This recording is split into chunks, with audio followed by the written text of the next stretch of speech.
What's up, everybody? This is Rob Brandt.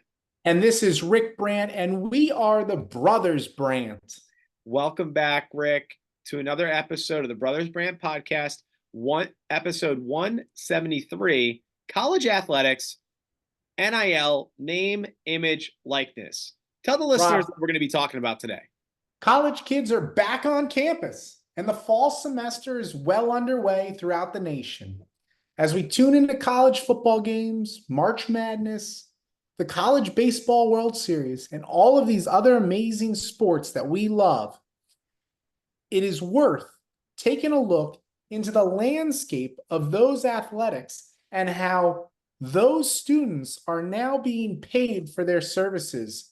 Universities and the NCAA long made the claim that student athletes were amateurs and could not be compensated other than in the form of a scholarship. Times have changed, Robbie boy. Laws have changed, and now college athletes are making millions of dollars. What are your thoughts on it? General thoughts. Good, good, good, good. Anybody, regardless of their age, their background, their skills, whatever, if you can make money doing something that you're good at, you should be able to make money doing something that you're good at. I And concur, Rick. I concur. As student athletes ourselves, we wish this was around because we would have been raking it in. raking it in. It in. Wouldn't need a shovel. Would You need know, uh, Rob, that bathtub where the duck is like Scrooge McDuck is just floating in money. do you have any idea how much a Division III wide receiver and a ride the bench NEC soccer player could be making? I mean, we're talking a couple of shekels, so Easily a couple shots. handful.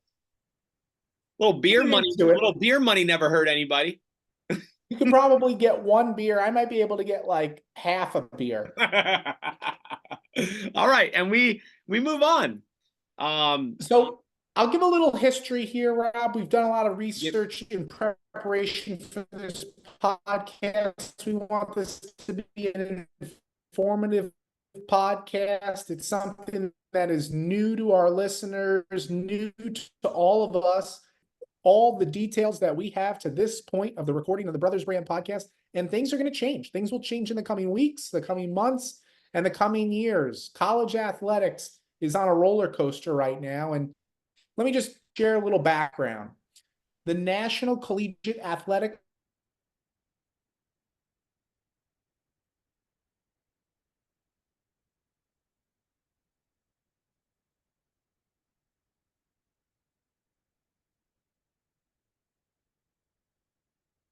Ricky Bones.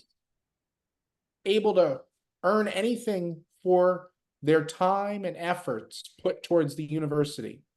In 1953, the NCAA created the term student athlete when an injured University of Denver football player sued the school, claiming to be an employee, entitling him to workers' compensation. So it was in 1953 that the NCAA tried to fight a lawsuit, workers' comp, Yeah. and they came up with the term that we all use so commonly today, student athlete. As amateurism in college sports began to fade and the push for student athletes to become compensated grew stronger in recent years, it became inevitable, Rob. Courts cited the NCAA as being a monopoly, and their use of the term amateurism was overly broad and outdated while recognizing the revenue drivers, i.e., the student athletes, should receive compensation due to the commercial enterprise and highly profitable / professional nature of certain college sports. So there you have it. The name, image, and likeness term was first adopted by the state of California in 2019, and it was in 2021 when the Supreme Court's decision in a case, NCAA versus Alston, allowing non-scholarship athletes to earn income. That paved the way, and it is believed that Grambling University signed the first NIL deal in 2022. Wow, Grambling. How about it? How about it? Never would have Paving the guessed way. that one. That's pretty. I'd appreciate that history lesson there. 1953, the student athlete name was coined. Back then they probably didn't have a lot of money to go around anyway, so like wasn't even like worth it in fighting it. And like, I mean, money kept flowing in, but I think probably by like the 2000s, it just got out of control with the amount of money that people were Right. making You're from totally right. You think back, there really weren't universities were just pocketing everything. TVs didn't even exist in every household back in the 50s, 60s, and 70s. So it wasn't until, like you said, a few decades ago when these commercial big time TV deals started to happen and money started to flow into the NCAA and their pockets started to become deeper. Yeah. That's when things started to change. Yeah. And high school athletes such as Bronny James and Juju Watkins began signing NIL deals in 2022 as well. So Bron James's son, getting him right on it. Beyond college, like they took it all the way to the high school level. Some star basketball players were making money. Could you imagine being a junior or senior in high school and just, making more money than your teachers? It's crazy. It's crazy. Well, what's interesting, Rob, is that startup companies such as Athlete, spelled ATHLYT, have begun connecting advertisers with student athletes. So you've got these organizations now that are working with all the big brands, the Pepsi, the Coca-Cola, all the ones that you see commercials for, and they're linking them to student athletes and their representatives, and that's how these deals are starting to happen. And there's this interesting term happening around college football right now. It's called collectives. Yep. Collectives. And so collectives, what are they? They're essentially they're structurally independent of the schools, and they fund NIL opportunities for the school's student athletes. So they're separate, but they're funding the NIL student athletes. They basically pool funds together from boosters and supporter groups. And some collectives are said to have tens, if not hundreds of millions of dollars to be able to. One point right there. A friend of mine, Zach Molzer, shout out to Zach if you listen to the pod. How you doing, Zach? University of Nebraska Cornhusker, and he graduated recently, but he was a part of their Big Red collective agreement, and he was telling me all about it. Like he was in the throes of it in 2021, 2022, telling me how it was all beginning, and like he said they were on the forefront, like they were one of the first major universities, and that's actually how they got that guy Dylan Raiola. Dylan Raiola is their starting quarterback this year, who's poised to take the Cornhuskers to the Big 12 championship, 3-0 going into Friday night against Illinois. But he was supposed to go to Ohio State and then decommitted, and then was supposed to go to Georgia and then like decommitted, and now he's at Nebraska because he got a nice payday. And millions of dollars. If you look at the staff directory for any major college athletic program, they have people now that are responsible for the NILs and working with the collectives. And that's just what these athletic departments or these businesses are, adding to their departments. Absolutely. Yeah. So a couple of them, the University of Oregon, notably has an unlimited fund with Nike's Phil Knight's support. Friend of the program, friend of the pod, Phil Knight, just keep doing it. Announced recently. And then the Texas Longhorns, right in your backyard, Rick, a couple hours south of you, Texas One Fund hosted a fundraiser concert in a football stadium. So they're raising an insane amount of money down there in Austin. University of Utah is the Crimson Collective, and that was pretty neat. This year they landed car leases for all of their student athletes. I remember that going viral on TikTok and Instagram of every one of their student athletes getting a car. I don't know how like you decipher which one's yours on campus, right? You're like, oh, I swear I parked it right here. So Well, that just goes to show you these collectives are working hard for all of the athletes in their program. You know, we talk a little bit, probably more than any, about college football, but these collectives and this NIL, it spreads larger than just the football programs. I mean, Texas Tech, they have what's called the Matadors Club, and they gave out an unprecedented amount, $1 million to a softball recruit. Just to give you an idea, maybe like the best, top, most highly touted softball player gets $100,000, which is still phenomenal. But yeah, they gave out $1 million to just get one softball player to come to their school. yep. And I don't even know how you make that money back. Like I don't even know like I mean, I guess TV rights would be it, but it's like I don't know, you're not going to sell that many tickets because this one softball player came to your school. I don't know, with the hopes of winning a national championship. Good luck knocking off Oklahoma. I feel like they've just won it forever. Well, I don't know. I'm like, why $1 million to that, right?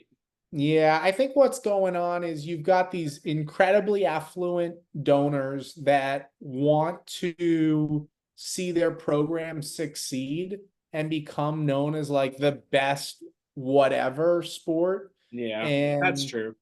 they used to kind of probably have to skirt around things and couldn't be overly direct before the NIL came about.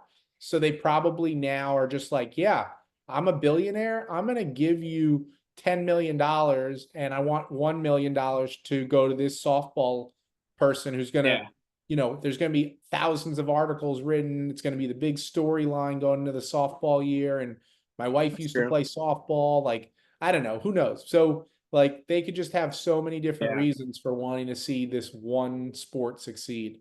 exactly. And that's, to the next point is LSU's senior Livy Dunn is estimated to have an NIL valuation of $4 million as a 21, 22-year-old. How That about is that? unreal. That is so cool. To be able to earn that at that age and to bring that value to the marketplace.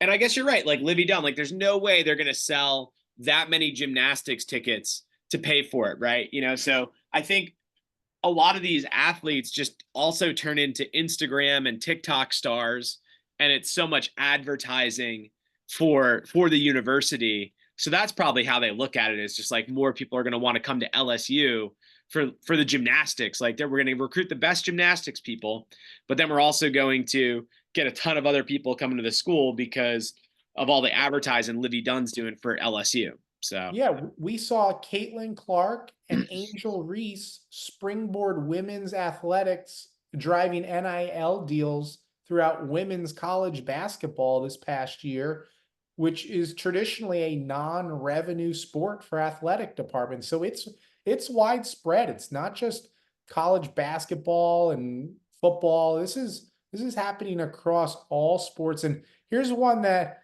Rob, I thought was pretty neat. So EA Sports college football video game came out this year, which yeah. you and I used to play when we were kids, but they took off like a decade, didn't make the game. Yeah. And then And you did, but back then you never know who, like it was number 5 or number 2. Like you knew who the player was, but you didn't have their name on it. Exactly. And now they come out with this video game, and basically all these players had the option of saying yes or no. And it's like 99.9% of them said yes. And they all got 10 grand, each of them. And now people are playing with them in their video games. Like promotional appearances are happening. Social media posts, to your point, are occurring. There's Uh, apparently, I haven't played NCAA, but apparently there's a mode you can go into where it's dynasty mode, and you basically become a dynasty like I guess the athletic director of certain programs. Like that's part of the mode. And there's like an NIL deal in that where like you can recruit a high school kid and offer him like an insane amount of money for NILs. Hey, you know what? It's probably for those kids that are playing it that like we were we were our age, like in sixth, seventh, eighth grade. It's probably getting their brain to just naturally think business wise, like how do things Yeah. operate and work. Pretty Oh, cool. 100%. 100%. Yeah, so let's see. Well, there's been some really interesting NLI partnerships Mhm. that have caught our eyes. I Yep. jotted down a few here, whether it's local restaurants, car dealerships. Arch Manning, Yeah. quarterback for the Texas Longhorns, he's got his own trading card. So like you would see in like, I don't know, Major League Baseball, Like he partnered tops. with he partnered with a trading card company. I saw Ohio State offensive linemen all got custom fitted in these like really luxurious suits and Nebraska. Luxurious suits. We could have used those on all of Oh, our road come trips. on, where were that? Yeah. I was Nebraska, scratching and clawing to get this bullshit brand to sponsor us off Rob. on suits. You Listen to this partnership. This is bonkers. I So love there's this a brand. wide receiver for Nebraska. His name, this is his first name, legitimate on his driver's license. D. Colstis. So The it's coldest. D.E. Coldis. The Yeah. coldest. Crawford. Yeah. Partnered with an HVAC company up in the Nebraska area, Yeah. DeColdis. Yeah. I mean, My buddy told me about this guy before, like as it was coming out. I was like, what the hell was this? And he goes, oh, it's hysterical. yeah, people are getting creative. I saw Reese's Peanut Butter Cups Yes. signed 12 players with the last name Reese. Including Angel Reese. Yeah. Colorado offensive lineman signed with a underwear brand. Okay. And this other one that I saw, which was hilarious, was Kool-Aid McKinstry made Yep. a deal with Kool-Aid. Yeah. Yeah. He was the Alabama cornerback, Mhm. safety or cornerback. I remember him. I was like, "There's no way his real name is Kool Aid," and it's obviously like it's a nickname for him. Like his grandma said, he looked like his big smile made him look like the Kool Aid man, like when he was like little kid. So it stuck with him. But it was crazy to see that on ESPN. They were like, "Kool Aid McKinstry makes the tackle," and I'm just like, "The heck's going on here?" It was like little Jordan Humphreys uh for Texas. He plays in the NFL now. Little Jordan Humphreys. Well, we went to Tennessee last year, and I love the wide receiver named Squirrel. Yeah, yeah, he Squirrel White. Yeah, he should have like a good NIL deal or something like that. I don't know what kind of NIL you're pulling in with Squirrel. I don't know. I don't know. But Uh, it's all what? about that. It's all about valuations. What are you worth? Mm-hmm. And if you go through and you look at, there's actually companies out there that are now basically putting values on each and every Yeah, college athlete. And the top ones, Deion Sanders' son, Schroeder, the quarterback for Colorado. Shador Sanders. Yeah, Yeah, $5 million. Arch Manning, $4 million. Travis Hunter, also at Colorado, $3 million. Quarterback for Alabama, Jalen Milroe, $2 million. The starting quarterback for Texas, Quinn Ewers, $2 million. Carson Beck, Georgia quarterback, $2 million. Henry Miller, who yeah, happens to be Master P's son and a freshman at Texas Southern, which is like a no-name school. yeah. He's getting $2 That's million dollars a year. crazy. That's nuts. There's this incoming freshman from Newport, I Maine. saw this guy. He's like 7'8" or something like Yeah, that. he's a freshman at Duke, Nuts. and his name is Cooper Flagg. Everything that I'm hearing about the guy is legit. Like he's gonna be drafted number 1 overall after a year. Like Yeah, this guy's out of control, and like he's Victor making two Wembanyama. mil, 2 mil. Yeah, 2 mil. The way they come up with these valuations largely determined by how marketable a student athlete is based on their school that they attend, the sport, the position, as well as the amount of social media followers they have. So, I mean, up until recently, no one entity had been monitoring all of this. The NCAA recently they contracted with a company to create a voluntary registry for agents and service providers and deals over $600. So there's like a Oh, it's voluntarily, the wild, wild west right now. anything can happen here. I Yeah, mean, there's probably some shady things going on. It's probably why definitely. Nick Saban retired and I other coaches like Coach K decided to get out of college athletics. It's uncontrollable. Yeah. There's a total of $1.2 billion flowing throughout collectives, just a FYI for our listeners. And there's been $2.8 billion settlement has been by the NCAA and Power Five conferences, which could create a revenue sharing model with student athletes for coming years, which is great for them planning ahead. $2.8 billion is a lot of money, Rick. A lot of zeros.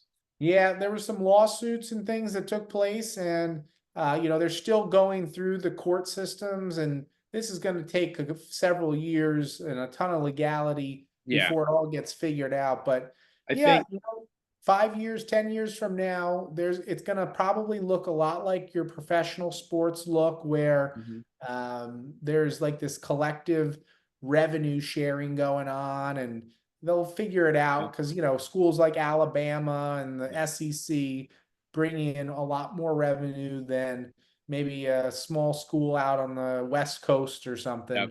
And so they'll get it figured out, and those SEC schools will get their money, but they're going to try to make it, I think, a lot more competitive and keep things so that, Regulated a little bit, a little bit. yeah.